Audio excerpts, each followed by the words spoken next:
Hey guys, welcome to my home classroom. All right, so I've gotten a couple requests for some extra systems of equations practice problems. I know this has been a couple years since a lot of you have seen systems of equations, so I'm going to do two videos. The first one's going to be just kind of like basic solving systems using substitution elimination, and the next video I'm going to do is going to go into similar problems to, I think it's number 3 or 4 on the worksheet that I post on Classroom. So, and I'll probably do an application with that too. But let's start with solving by substitution.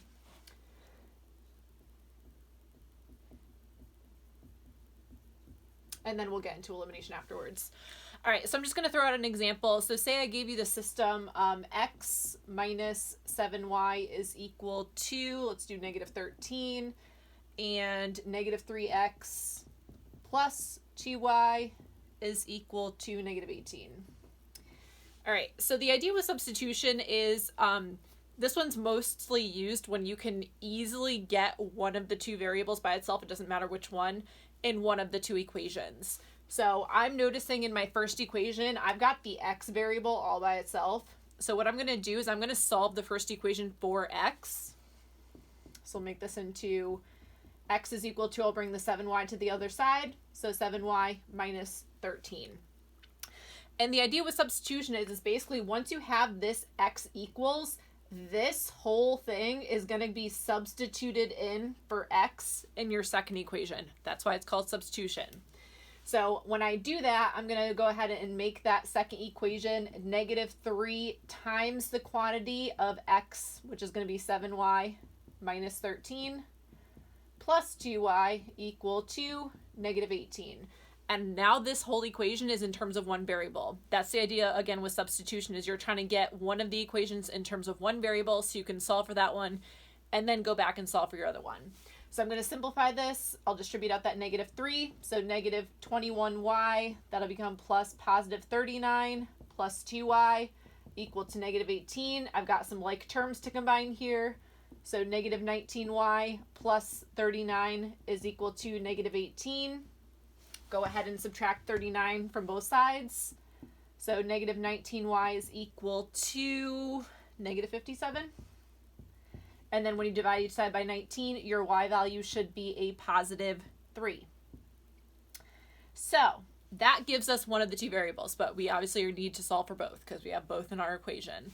So once I know what y is, I'm going to go back up to that equation that I originally solved for x, and I'm going to go ahead and substitute in that y value so I can now know what x is. So I've got a bunch of errors going on here. So it's going to be x equal to 7 times the y value of 3 minus 13. That gives me x is equal to 21 minus 13. So the x value here ends up being 8. So basically what the system of equations is, these two variables represent an ordered pair. Because if we think about like this and this equation represents basically equations of lines. And what the solution of a system of equation represents is, well, where do those two lines intersect on our coordinate plane? They would intersect at the ordered pair of 8, 3. So this is really our intersection or our solution of our equation or system of equations. That would be at the point 8, 3. All right, so that is substitution in a nutshell. Let's talk about elimination.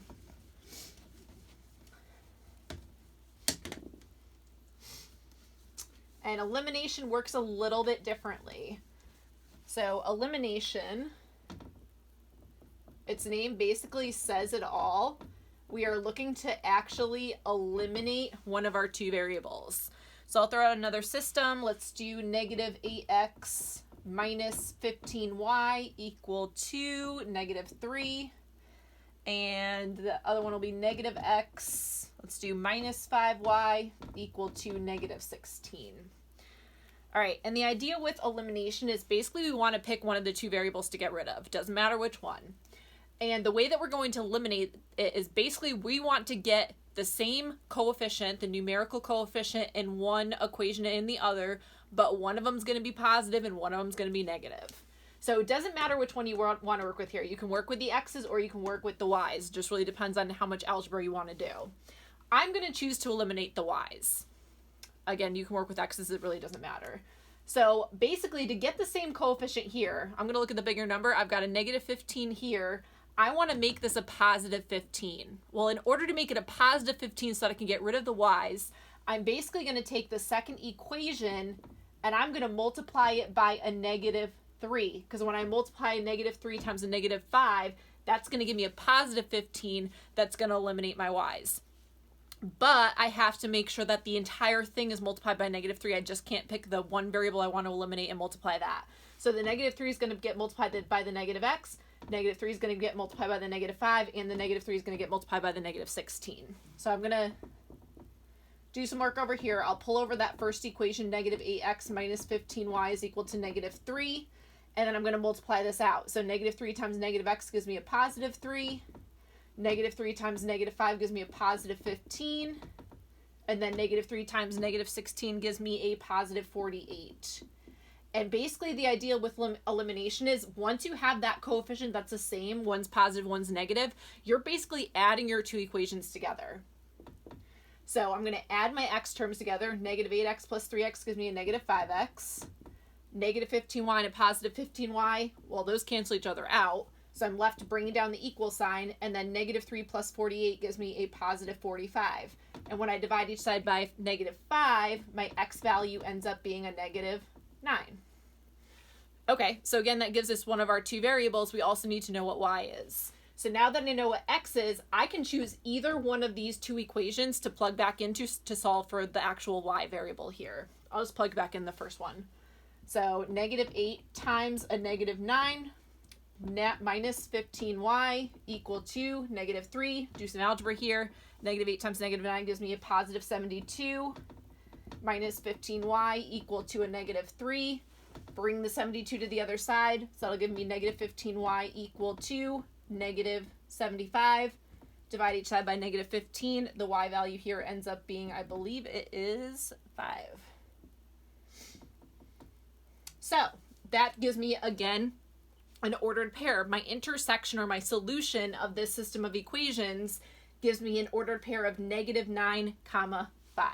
So my solution here, or my intersection point, is negative 9 comma positive 5. All right, so that is elimination in a nutshell. I'm going to go over just one more example of something that I think people get a little bit tripped up on, but it's actually really easy. This was like, I believe, number 2 on the worksheet I had given you guys on Classroom. So what happens when I get a system of equation that looks like this? So I have like something like y is equal to negative 2x minus 7 and y is equal to negative 5x minus 13. So looks a little bit weird because like in the other equations, my x's and my y's were on one side. This time, the y value is by itself on one side and all the x's are on the other side. This is basically a special type of substitution where it says if this equation is equal to y and this equation is equal to y, as long as they're both equal to y, guess what? The other stuff must be equal. So it's basically saying if y over here is negative 2x minus 7 and y over here is negative 5x minus 13, if they're both equal to y, guess what? They must be equal to each other. So we end up getting just like a nice linear equation here. So I'll go ahead, I'll bring the 5x to the other side. So if I add 5x to both sides here, this is going to give me 3x minus 7 equal to negative 13. I'll add that 7 to that side, so 3x is equal to negative 6. X value would be equal to negative 2. And again, once I have the x value, pick one of these two to plug back in for. It really doesn't matter which one. I'll just use the first one. So y is equal to negative 2 times my x value of negative 2 minus 7. Y would be equal to 4 minus 7. The y value here would be negative 3. So my solution or my intersection of these two lines would be at the point negative 2 comma negative 3. All right, so that's it for the basics. I'm going to post another video that has something with different variables. So we'll add in a K, and I will also talk you through an application problem. So let me know if you have any questions.